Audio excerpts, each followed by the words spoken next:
God sets us up for a miracle by orchestrating perfect timing. It's up to us to open our eyes and believe. Gil Broussard has made a very bold prediction that Planet X's next flyby will be at Passover 2016. And he's actually calculated all of its orbit and given all these dates. And he's as deeply studied and researched in this area as anybody I know. So I just put that up there, and time will tell if he's right. He bases this on an average orbit of about 320 to 330 years per revolution of Planet X. And he predicts actually very boldly that on the 23rd of March 2016 we will have a close flyby of Planet X. Not far away. So something is coming. There will probably be a scientific explanation for every disaster that will happen in the book of Revelation. And as it was in the days of Noe, so shall it be also in the days of the Son of Man. They did eat, they drank, they married wives, they were given in marriage until the day that Noe entered into the ark, and the flood came and destroyed them all. Let's go to Noah's flood. I think you're going to be very surprised by this. I believe all the fuel that we pump into the cars, it's a reminder of Noah's flood.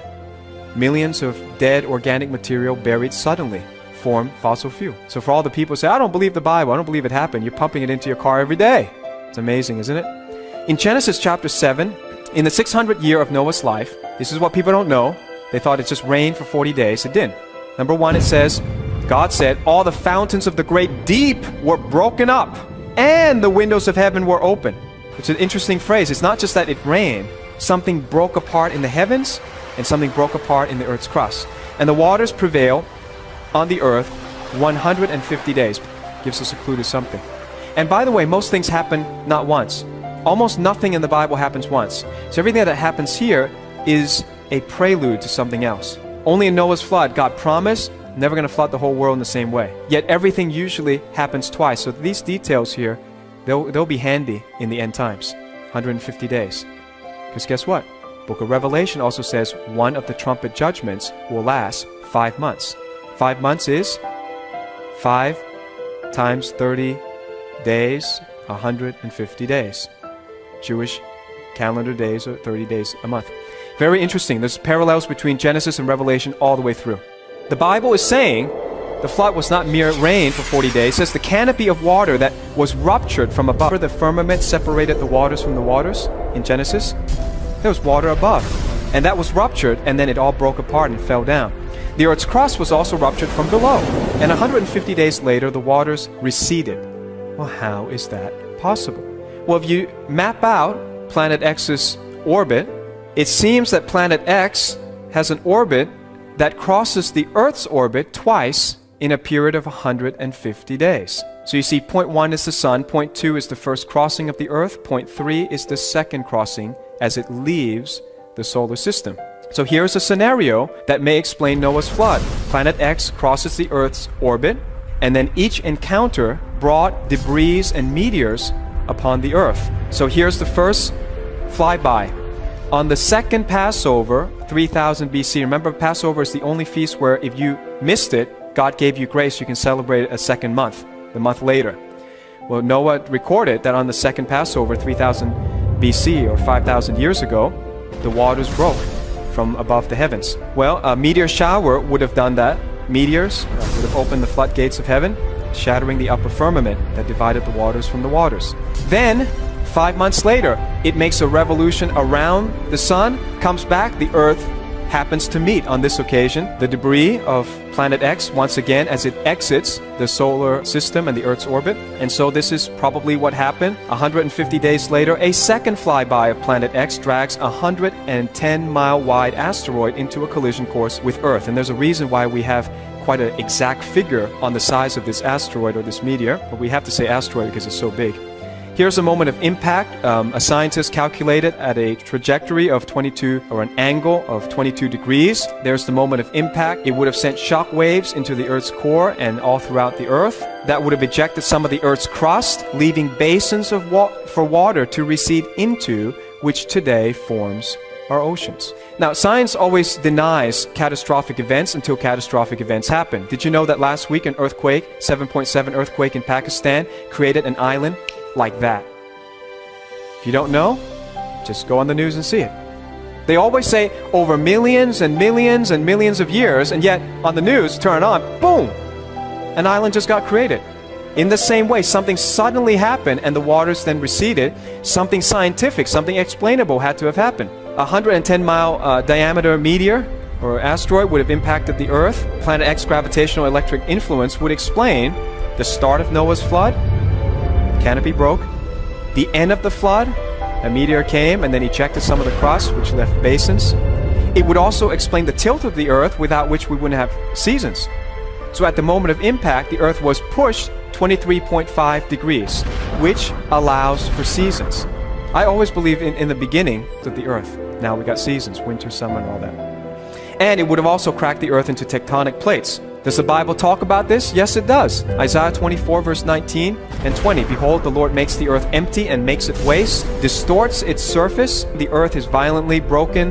The earth is split open. The earth is shaken exceedingly. The earth shall reel to and fro like a drunkard and totter like a hunt. That sounds like the Earth's 23.5 degree tilt. Planet X could provide a scientific explanation for all these things we observe. The Earth's crust is definitely cracked like an eggshell into tectonic plates. What we see on the globe is not exactly the plates. Underneath, they're all cracked. Now, one problem a scientist had with this was that if such a large impact had occurred, the amount of heat that would have been generated would have wiped out all life. That's just the physics of it. And so this person who didn't believe the Bible challenged this other scientist who believes the Bible and says, well, you got a heat problem.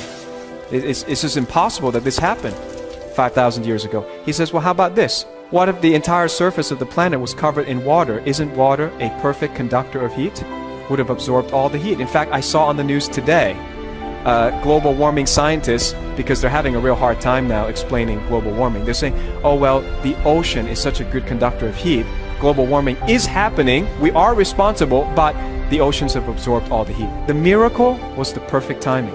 He says, get in the ark. The meteor shower came. Planet X could have passed by. Maybe that's the gravitational force that pushed all these meteors in Noah's way. He got in the ark. He was safe. Then it came. Then the big meteor that helped the waters to recede came at the moment where the entire earth was covered with water, absorbing most of the shock, most of the heat. Amazing? God is amazing. His miracles usually involve perfect timing. Now, the question remains, is there any evidence of such an impact? Well, I'm going to show you something that you will never forget. Most truths are staring at us in the face. It's right in front of our eyes, but we don't know it's there until somebody points it out to us. So I want to point it out to you, the evidence of this impact. It's called the Gulf of Mexico. This is a perfect circular crater left by an impact of an asteroid. Does that look like a perfect circle to you? Pretty much for geography. Compare that to the Arizona crater, which is 0.7 mile wide. The Gulf of Mexico's crater is 1,100 miles wide, and we usually calculate that a meteor is 10% the size of the impact crater. That's why we have quite a good idea of how big this thing was that came at the end of Noah's flood, or as the waters receded. What's interesting is if we take pictures subterranean, sub-ocean pictures, we also can see there's a visible landslide under the ocean. Can you see that? At the top of the circle, the land slid into the ocean in the distant past. If this has happened before, this area from Houston to Louisiana to New Orleans is a high-risk area for collapse a second time if there was could be unstable. Also, you know that oil and gas are found in abundance in this area because plant life was buried suddenly by a previous landslide. So 70 to 80% of America's domestic oil and gas flows through the pipelines of this high-risk zone. Now, the shock waves were sent around the world. Is there any evidence of that? Sure there is. It caused an uplift on the other side of the planet. It's called the Himalayan mountain range. Take a look at it. It's a perfect curve. It's the same curve as the Gulf of Mexico sent to the other side. In other words, Himalayas were formed in a matter of seconds. Number two, it also means the highest peaks of the Himalayas did not exist at the time of Noah's flood. So a lot of people like to argue and say, well, how much would it have to rain to reach all the way to the top of Mount Everest? Well, excuse me, there was no Mount Everest. Amazing. God has an answer to everything. And it's right there. It's staring you in the face. Next time you look at the globe, it's all there. But I'll take you even further. This is a NASA satellite map of gravity. Did you know that gravity is unevenly distributed on the Earth? You are slightly heavier in Asia. That's why we have to eat rice and not pasta. You're slightly heavier in Asia because the land density is greater. Well, what could have caused that? It indicates pressure wave. Powerful meteor impacting during a total global flood is a logical explanation for this anomaly on our planet. Let's talk about future implications, because that's the part everyone wants to know. What does this matter to me? Revelation is a timeline. Revelation indicates that worse things will happen during the 7-year tribulation. I think that's pretty scary, don't you think?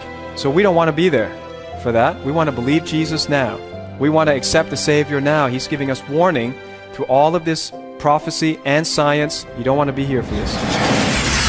And there came out of the smoke locusts upon the earth, and unto them was given power, as the scorpions of the earth have power. And it was commanded them that they should not hurt the grass of the earth, neither any green thing, neither any tree, but only those men which have not the seal of God in their foreheads. And to them it was given that they should not kill them, but that they should be tormented 5 months. And their torment was as the torment of a scorpion when he striketh a man. And in those days shall men seek death, and shall not find it, and shall desire to die, and death shall flee from them. For the Lord himself shall descend from heaven with a shout, with the voice of the archangel, and with the trump of God. And the dead in Christ shall rise first. Then we, which are alive and remain, shall be caught up together with them in the clouds to meet the Lord in the air. And so shall we ever be with the Lord.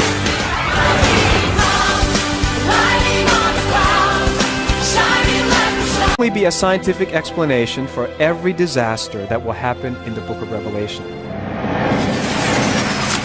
And as it was in the days of Noe, so shall it be also in the days of the Son of Man. Very boldly that on the 23rd of March 2016 we will have a close flyby of Planet X. Not far away. So something is coming. There will be at Passover 2016, and he's actually calculated all of its orbit and given all these dates, and he's as deeply studied and researched in this area as anybody. God sets us up for a miracle by orchestrating perfect timing. It's up to us to open our eyes and believe. Gil Broussard has made a very bold prediction that Planet X's next flyby. So I just put that up there, and time will tell if he's right. He bases this on an average orbit of about 320 to 330 years per revolution of Planet X. And he predicts actually